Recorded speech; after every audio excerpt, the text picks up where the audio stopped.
Night's Republican debate marker Rubio and Cruz are gaining ground. Latest NBC News Wall Street Journal poll shows the two senators polling in third and fourth place among Republican primary voters, with a slight edge going to Rubio.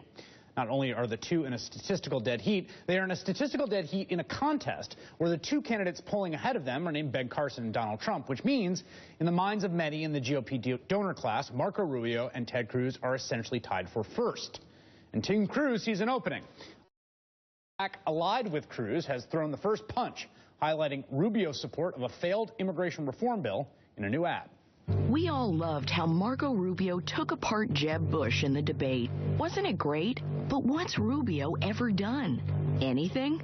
Other than his Gang of 8 amnesty bill, can anyone think of anything Marco Rubio's ever done?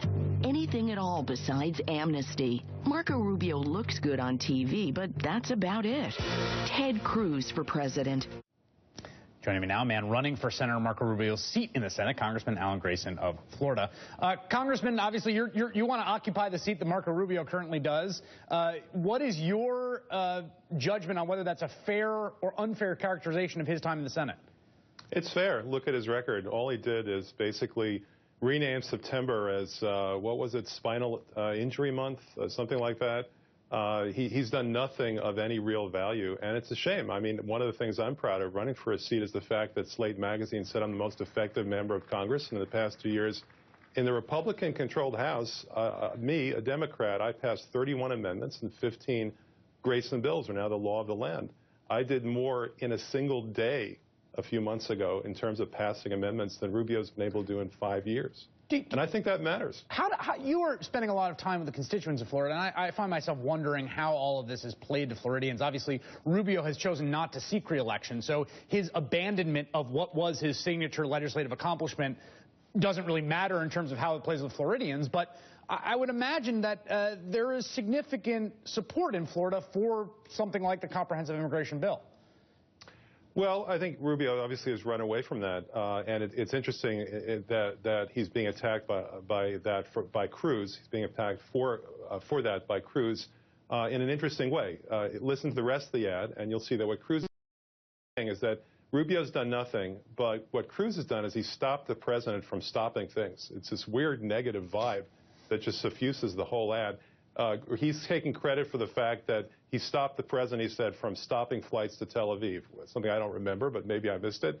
He says that he's taking credit for stopping the president from stopping your right to get guns. Again, I don't remember that happening, but somehow I missed it. The thing that he leaves unsaid is the fact that he shut down the government for 16 days, which was a disgrace to everyone involved, Democrat, Independent, or Republican. It seems to me an odd approach here. What he really needs to do is grab a hold of one of those basic elements of the Republican electorate. Right now, the situation is pretty simple. Right now, Trump has the Tea Party vote. He's the biggest bigot, if you will. Carson has the religious vote. He talks about God all the time. And I think that what Rubio's trying to do maybe is he's trying to get a hold of the neoconservative foreign policy vote. But what's happening right now is that they're arguing over the scraps on the table. Neither one of them seems to be able to get into double digits because neither one of them has latched on to any specific part of the Republican electorate. Your point about Ted Cruz there, it's a great point that he did not boast about the shutdown, which if you were to say what's the thing that Ted Cruz has done since he got to the Senate, that is it was unambiguously an accomplishment insofar as a junior senator managing to convince his colleagues in the House to pass something they knew would shut down the government is something of an accomplishment. If you're in favor of that, it is striking he doesn't brag about it. It's destructive. That's just his nature. He's incredibly destructive. You listen to his speeches, he's really the Miley Cyrus of the Republican Party. You listen to his speech and you feel like you see him twerking every right-winger in sight. Do you think Rubio should resign from his seat before next year, as some have called for him to do, because of his record of attendance in the Senate? Absolutely. Listen, the only way that I can get done what I get done, those 31 amendments and those 15 bills in 2 years, is by working hard.